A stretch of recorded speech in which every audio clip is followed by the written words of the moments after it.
दिहले टीकवा अरे से हुरु हम तेजबो। ए आई देखा है नहीं, हम जाना था नहीं कि अभी होगा सैड सॉन्ग हमारा और चंदन जी का होगा, लेकिन पता है इस गाने का भाव आपको उस दिन समझ में आएगा जब सुनिए। मजाक नहीं चल रहा है, चंदन जी समझाइए ना। ठीक है, वो लोग मस्ती कर रहे, करने दीजिए भाई है। मस्ती कर रहे हैं ना भाई, ये तो जान हमें सब, ये जान हो सब। अरे हम जानते हैं ना तो गाना बजाने का मतलब है का वजह से सुनने वाला नाचे वाला ना हो। बिल्कुल बिल्कुल, नहीं तो आइए हम लोग गाते हैं। क्या चीज? हाँ अच्छा इसको गाऊं, सुनेंगे आप? Thank you so much. आइए के बाबा दिहले टीकवा से हुरु हम तेजबो, से हुरु हम तेजबो बलमुआ कैसे। आ चंदन जी जैसन जकरा के पति देव मिली हम तेज। तू कहला त एकरा बाद एगो लाइन हम कहब तब गाना शुरू करिए। कह अरे बलमुआ कैसे के बलमुआ कैसे, अरे बलमुआ कैसे कदी बोले पूरा बोले लाइन के बलमुआ कैसे ते जब रे छोटी नदी, तो हम धनिया कैसे ते जब रे हमर रानिया हमार जिया। चंदन जी के हमार जिया डोले रे ए चंदन जी के हमार जिया अरे डोले चंदन जी सजनवा कैसे, अरे तहरा के कैसे ते जब चंदन जी तहरा के कैसे ते जब बाबा दिहले टीकवा से हुरु हम तेजबो, बाबा दिहले टीकवा से हुरु हम तेजबो बलमुआ कैसे सजनवा कैसे तेजबो रे छोटी नदी, बलमुआ कैसे तेजब रे छोटी नदी। हमार जिया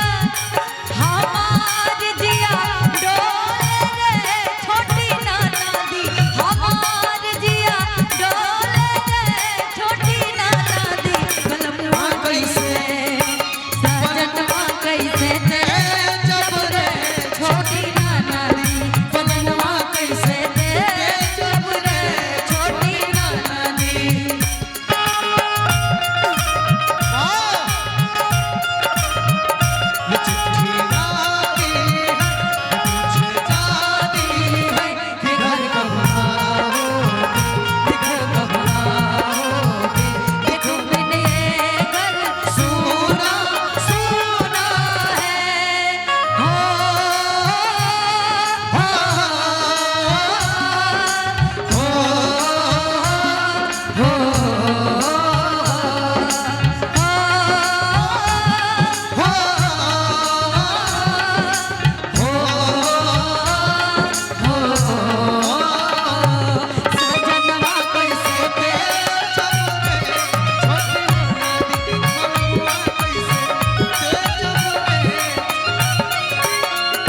इस गीत को शारदा सिन्हा जी ने सेम गाया है, लेकिन कल्पना जी ने गाया है निरहुआ हिंदुस्तानी में, और उसमें गाया है टीका बाटी कुलिया झुमका पायलिया सगरो सिंगार बाधुरा, कबनो सुहागिन के दिल के पियसिया पियावा के प्यार का पूरा, खजनवा सब तेजब रे छोटी नदी, खजनवा सब तेजब रे